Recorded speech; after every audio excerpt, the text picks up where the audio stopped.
आज हम दूसरे शमूएल की पुस्तक में अध्याय 3 का अध्ययन करेंगे। शाऊल के घराने और दाऊद के घराने के मध्य बहुत दिन तक लड़ाई होती रही, परंतु दाऊद प्रबल होता गया और शाऊल का घराना निर्बल पड़ता गया। हेब्रोन में दाऊद के पुत्र उत्पन्न हुए। उसका जेठा बेटा अम्मोन था, जो इजरायली अहीनोअम से उत्पन्न हुआ था, और उसका दूसरा किलाब था, जिसकी माँ कर्मेली नाबाल की स्त्री अबीगेल थी। तीसरा अबशालोम, जो गशूर के राजा तलमै की बेटी माका से उत्पन्न हुआ था। चौथा अदीनोया, जो हग्गित से उत्पन्न हुआ था। पांचवा शपत्याह, जिसकी माँ अबीतल थी। छठवां यित्राम, जो एगला नाम दाऊद की स्त्री से उत्पन्न हुआ। हेब्रोन में दाऊद से यही संतान उत्पन्न हुई।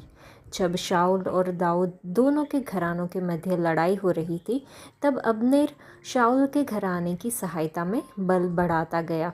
शाऊल की एक रखेल थी, जिसका नाम रिस्पा था। वह अय्या की बेटी थी।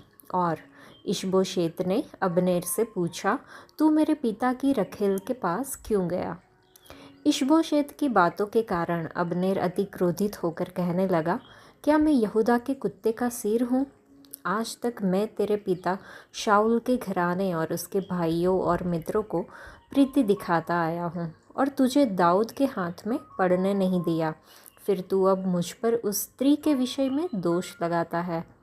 यदि मैं दाऊद के साथ ईश्वर की शपथ के अनुसार बर्ताव न करूं, तो परमेश्वर अब्नेर से वैसा ही वरन उससे भी अधिक करे, अर्थात मैं राज्य को शाऊल के घराने से छीनूंगा और दाऊद की राजगद्दी दान से लेकर बेर्शेबा तक इस्राएल और यहूदा के ऊपर स्थिर करूंगा। और वह अब्नेर को कोई उत्तर न दे सका, इसलिए कि वह उससे डरता था। तब अब्नेर ने दाऊद के पास दूतों से कहला भेजा, देश किसका है? और यह भी कहला भेजा, तू मेरे साथ वाचा बांध और मैं तेरी सहायता करूँगा कि समस्त इस्राएल का मन तेरी ओर फेर दूँ। दाऊद ने कहा, ठीक है, मैं तेरे साथ वाचा तो बांधूंगा, परंतु एक बात मैं तुझसे चाहता हूँ कि जब तू मुझसे भेंट करने आए, तब यदि तू पहले शाऊल की बेटी मीकल को न ले आए, तो मुझसे भेंट न होगी। फिर दाऊद ने शाऊल के पुत्र इशबोशेत के पास दूतों से यह कहला भेजा, मेरी पत्नी मीकल, जिसे मैंने 100 पलिश्तियों की खलड़ियाँ देकर अपनी कर लिया था, उसको मुझे दे दे। तब इशबोशेत ने लोगों को भेजकर उसे लेश के पुत्र पलतीएल के पास से छीन लिया, और उसका पति उसके साथ चला और बहुरीम तक उसके पीछे रोता हुआ चला गया। तब अब्नेर ने उससे कहा, लौट जा, और वह लौट गया। फिर अब्नेर ने इस्राएल के पुरनियों के संग इस प्रकार की बातचीत की, पहले तो तुम लोग चाहते थे कि दाऊद हमारे ऊपर राजा हो, अब वैसा ही करो, क्योंकि यहोवा ने दाऊद के विषय में यह कहा है, अपने दास दाऊद के द्वारा मैं अपनी प्रजा इस्राएल को पलिश्तियों वरन उनके सब शत्रुओं के हाथ से छुड़ाऊंगा। अब्नेर ने बिन्यामीन से भी बातें की। तब अब्नेर हेब्रोन को चला गया कि इस्राएल और बिन्यामीन के समस्त घराने को जो कुछ अच्छा लगा वह दाऊद को सुनाए। तब अब्नेर 20 पुरुष संग लेकर हेब्रोन में आया, और दाऊद ने उसके और उसके संगी पुरुषों के लिए भोज किया। तब अब्नेर ने दाऊद से कहा, मैं उठकर जाऊंगा और अपने प्रभु राजा के पास सब इस्राएल को इकट्ठा करूंगा कि वे तेरे साथ वाचा बांधे और तू अपनी इच्छा के अनुसार राज्य कर सके। तब दाऊद ने अब्नेर को विदा किया और वह कुशल से चला गया। तब दाऊद के कई एक जन योआब समेत कहीं चढ़ाई करके बहुत सी लूट लिए हुए आ गए, परंतु अब्नेर दाऊद के पास हेब्रोन में न था, क्योंकि उसने उसको विदा कर दिया था और वह कुशल से चला गया था। जब योआब और उसके साथ की समस्त सेना आई, तब लोगों ने योआब को बताया, नेर का पुत्र अब्नेर राजा के पास आया था और उसने उसको विदा कर दिया और वह कुशल से चला गया।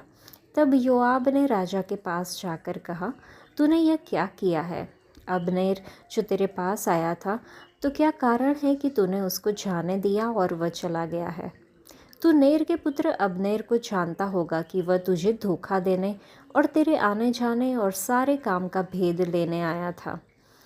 योआब ने दाऊद के पास से निकलकर अबनेर के पीछे दूत भेजे और वे उसको सिरा नामक कुंड से लौटा ले आए, परंतु दाऊद को इस बात का पता न था। जब अबनेर हेब्रोन को लौट आया तब योआब उससे एकांत में बातें करने के लिए उसको फाटक के भीतर अलग ले गया और वहाँ अपने भाई असाहेल के खून के बदले में उसके पेट में ऐसा मारा कि वह मर गया। बाद में जब दाऊद ने यह सुना तो कहा, नेर के पुत्र अबनेर के खून के विषय में अपनी प्रजा समेत यहोवा की दृष्टि में सदैव निर्दोष रहूँगा। वह योआब और उसके पिता के समस्त घराने को लगे और योआब के वंश में कोई न कोई प्रमेह का रोगी और कोढ़ी और बैसाखी का लगाने वाला और तलवार से खेत आने वाला और भूखों मरने वाला सदा होता रहे। योआब और उसके भाई अबीशै ने अबनेर को इस कारण घात किया कि उसने उनके भाई असाहेल को गिबोन में लड़ाई के समय मार डाला था। तब दाऊद ने योआब और अपने सब संगी लोगों से कहा, अपने वस्त्र फाड़ो और कमर में टाट बांधकर अबनेर के आगे आगे चलो। और दाऊद राजा स्वयं अर्थी के पीछे पीछे चला। अबनेर को हेब्रोन में मिट्टी दी गई और राजा अबनेर की कब्र के पास फूट फूट कर रोया और सब लोग भी रोए। तब दाऊद ने अबनेर के विषय ये विलाप गीत बनाया, क्या उचित था कि अबनेर मूढ़ के समान मरे, न तो तेरे हाथ बांधे गए और न तेरे पाँवों में बेड़ियाँ डाली गई। जैसे कोई कुटिल मनुष्यों से मारा जाए वैसे ही तू मारा गया। तब सब लोग उसके विषय फिर रो उठे।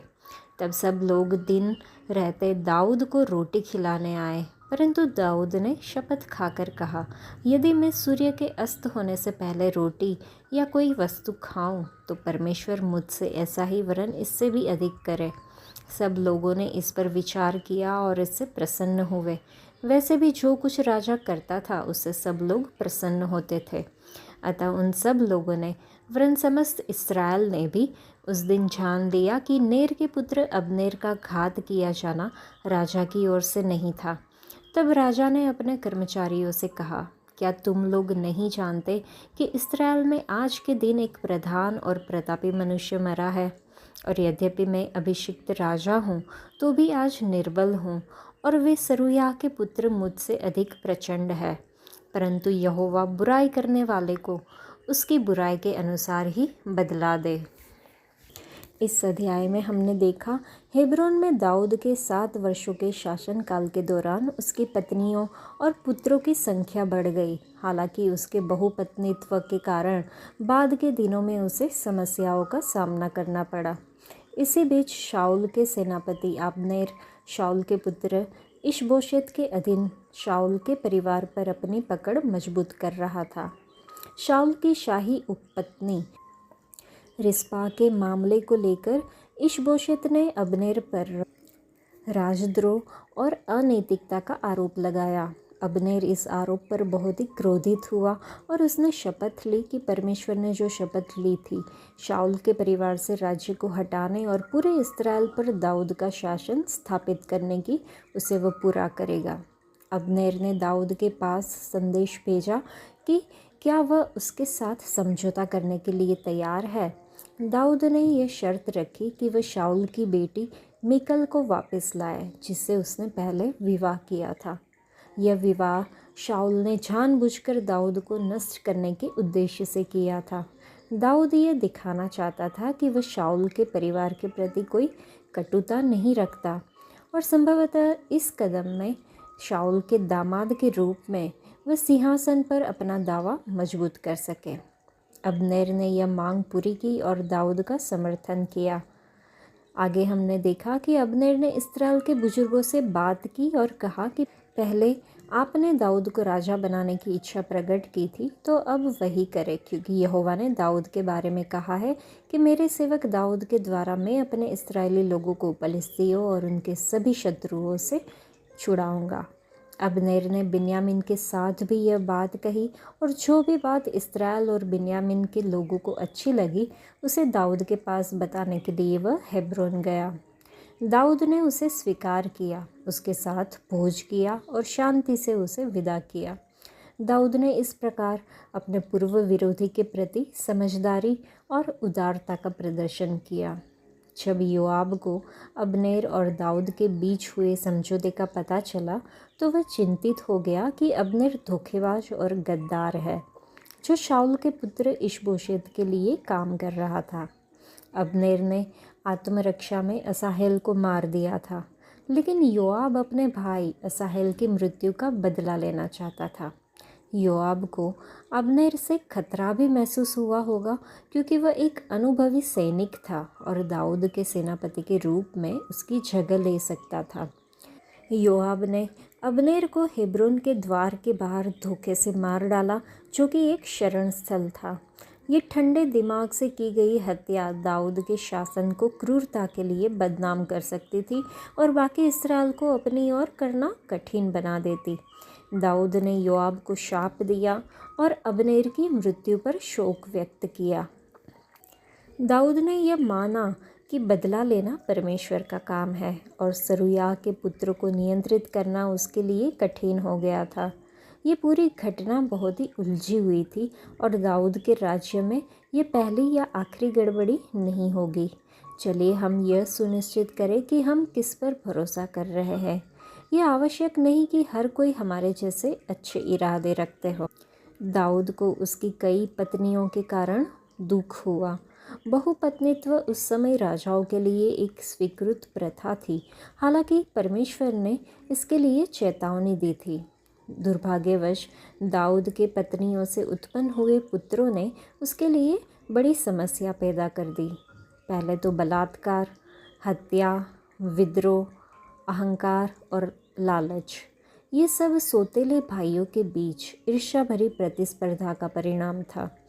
हालांकि आज बहुपत्नीत्व की प्रथा सामान्य नहीं है, फिर भी जिन परिवारों में तलाक और पुनर्विवाह होता है, वहाँ बच्चों के बीच शत्रुता और विभाजन की संभावना होती है। यहोवा की आज्ञाएं और विधियाँ हमारे भले के लिए है। यदि हम उनका पालन करेंगे तो हम आशीष पाएंगे। हमने योआब के विश्वासघात के बारे में देखा। दाऊद की जानकारी के बिना योआब ने अब्नेर को धोखा दिया और अपने भाई असाहेल की हत्या का बदला लेने के लिए उसे मार डाला। तो दाऊद की अगर हम प्रतिक्रिया देखें तो दाऊद योआब को सजा देने में असमर्थ था, लेकिन उसने परमेश्वर से प्रार्थना की कि वह दुष्टों को उनके दुष्कर्म का प्रतिफल दे। कुछ आध्यात्मिक सत्य अगर हम देखें तो परमेश्वर न्यायी है। दाऊद ने अन्याय को सहा, लेकिन उसे विश्वास था कि परमेश्वर सच्चा न्याय करेंगे। भजन संहिता में लिखा है, न्याय और धर्म तेरे सिंहासन की नींव है। दूसरी बात, क्षमा और दया। दाऊद ने अब्नेर के साथ शांति से बातचीत की, भले ही वह शाऊल की मदद कर रहा था। ये दिखाता है कि वह एक दयालु नेता था। तीसरी बात, बदला लेना परमेश्वर का कार्य है। दाऊद का विश्वास था कि बदला लेना परमेश्वर का कार्य है। रोमियो की पत्री में लिखा है कि प्रभु कहता है कि बदला लेना मेरा काम है।